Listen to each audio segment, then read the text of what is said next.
If you've had bariatric surgery and you find yourself struggling with weight regain, you're not alone. And what if I told you that so many of the nutrition rules that you've been following are actually setting you up for failure? In today's video, I'm going to reveal the top bariatric nutrition myths that could be sabotaging your results, and more importantly, show you exactly how to fix them. I've helped dozens of bariatric patients overcome regain, and I've discovered that these myths are often the hidden culprits behind their struggles. And let's debunk these myths once and for all and get you back on track. So before we dive in, I want to address something really important. If you're experiencing regain after surgery, it's not because you're failing. It's because you've been given an incomplete roadmap. Most post-op nutrition guidance focuses on just the first few months after surgery when weight loss happens almost automatically.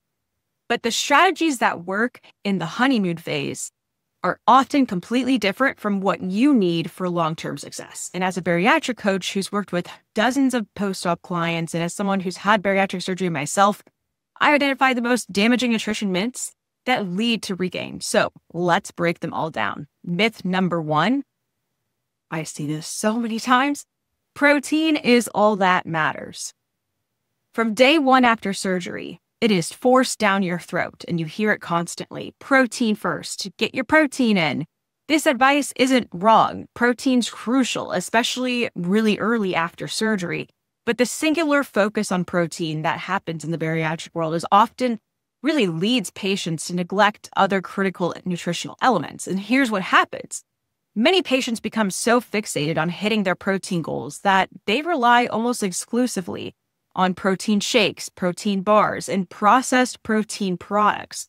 These products are convenient, but many contain hidden sugars, artificial sweeteners, and additives that can trigger cravings and hunger, disrupt your gut microbiome, which research shows plays a key role in weight regulation, create blood sugar fluctuations that drive the snacking behavior. And what's more, the exclusive focus on protein often means that patients aren't getting enough fiber or micronutrient elements that are essential for appetite regulation and metabolic health.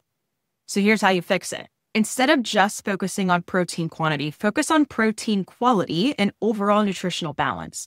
Choose whole food protein sources when possible, things like egg, fish, poultry, and plant-based proteins, like lentils and beans, and aim to include fiber-rich vegetables with your protein because research shows that fiber helps regulate hunger hormones, stabilizes your blood sugar, and supports a healthy gut microbiome, and all critical factors in long-term weight maintenance. But if you do use protein supplements, choose ones with minimal ingredients, like no added sugars and limited artificial sweeteners. And remember, while protein is important, a truly sustainable bariatric diet needs to be nutritionally complete.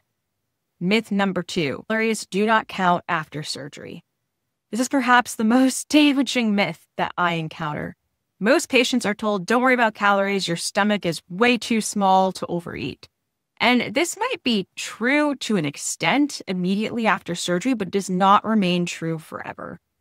Because here's the reality. As you adapt to your surgical tool, your capacity for food gradually increases. And while your stomach remains smaller than before, it is absolutely possible to consume more calories than your body needs, especially through grazing throughout the day, consuming liquid or soft calories that bypass the restriction, or eating energy-dense foods that pack a lot of calories in small volumes.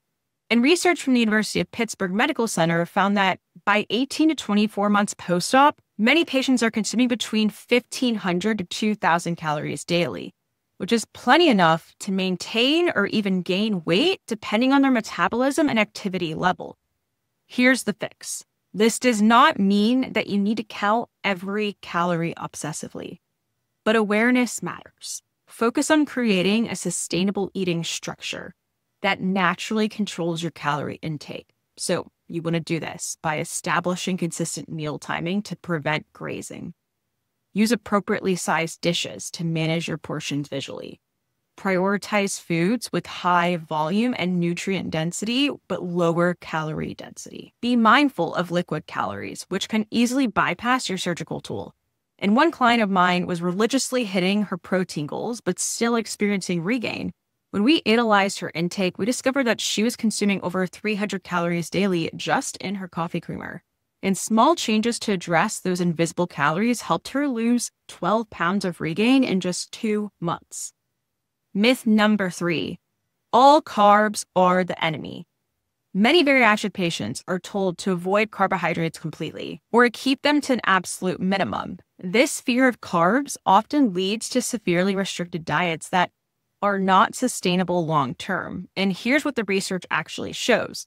While refined carbs can indeed contribute to hunger and cravings, not all carbohydrates are created equal. So complex carbs, especially those rich in fiber, play important roles in feeding your beneficial gut bacteria, which influences weight regulation, providing sustained energy that prevents energy crashes and subsequent cravings, supporting optimal hormonal function, including the hormones that regulate hunger. But here's the fix. Instead of eliminating all carbs, we want to focus on choosing the right types and appropriate portions. So I want you to incorporate small amounts of fiber-rich vegetables, moderate portions of beans and legumes, limited amounts of whole grains if they don't trigger hunger or digestive issues. And one study published in the American Journal of Clinical Nutrition found that bariatric patients who included moderate amounts of high-quality carbs in their diet had better long-term maintenance rates than those following very low-carb plans. And the key is finding your personal carbohydrate threshold,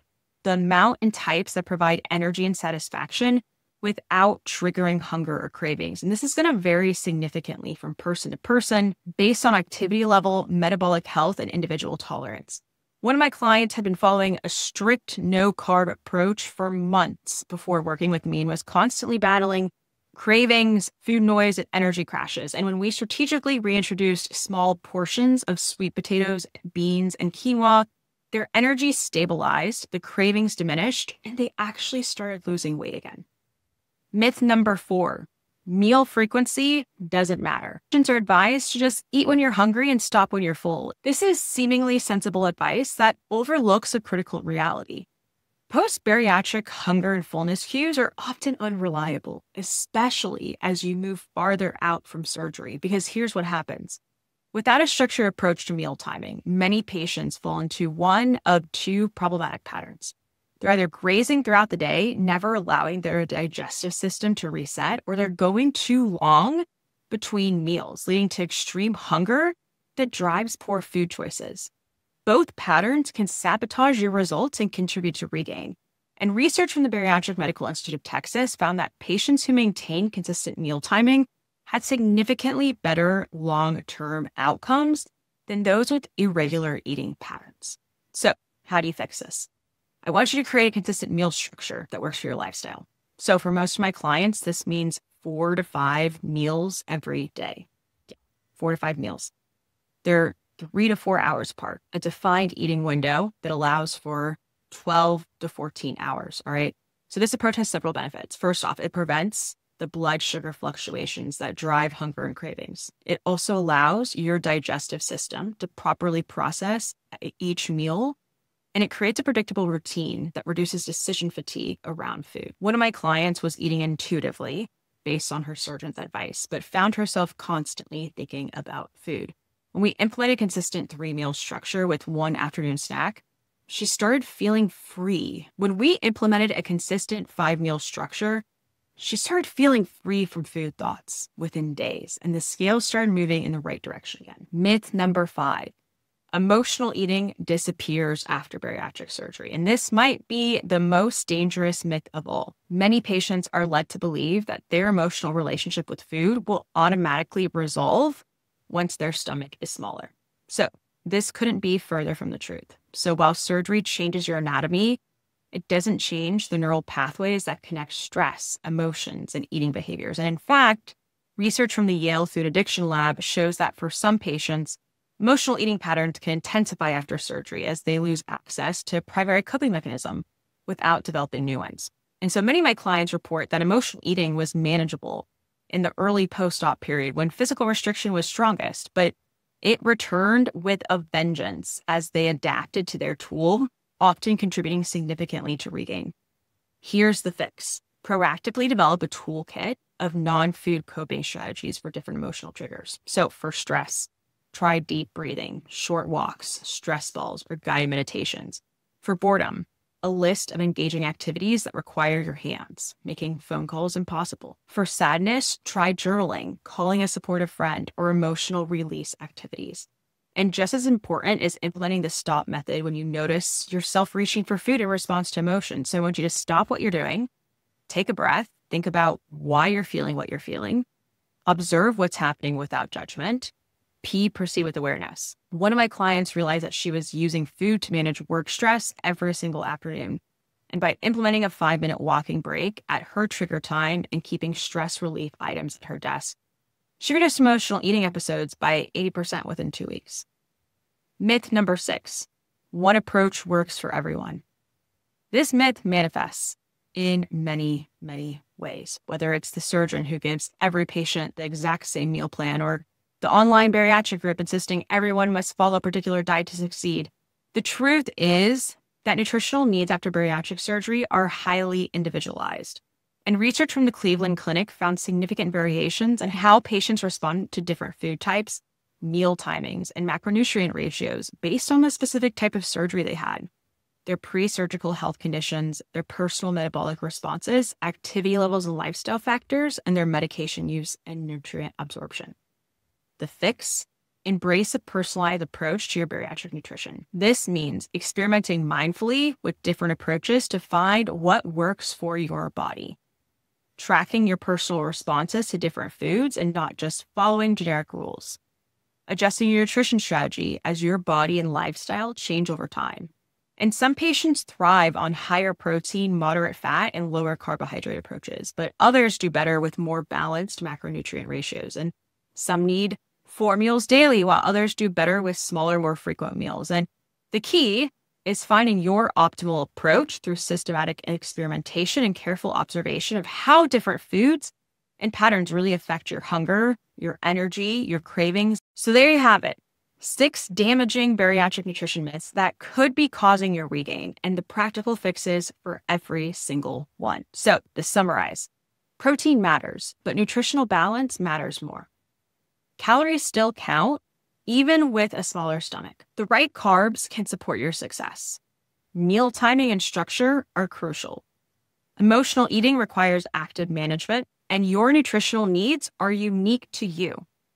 Addressing these myths has helped dozens of my clients overcome regain and achieve sustainable results after surgery. So if you're struggling with weight regain, or you just want to ensure that you're on the right track with your post-op nutrition, I'd like to invite you to book a bariatric success connection call with me. And during this one-on-one call, we're going to identify which of these myths might be affecting your specific journey and create a personalized action plan for you to get back on track, and determine as well if we'd be a good fit to work together.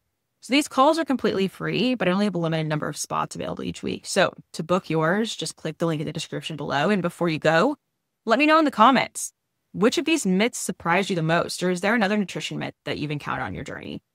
Thank you for watching, and I look forward to connecting with you personally soon.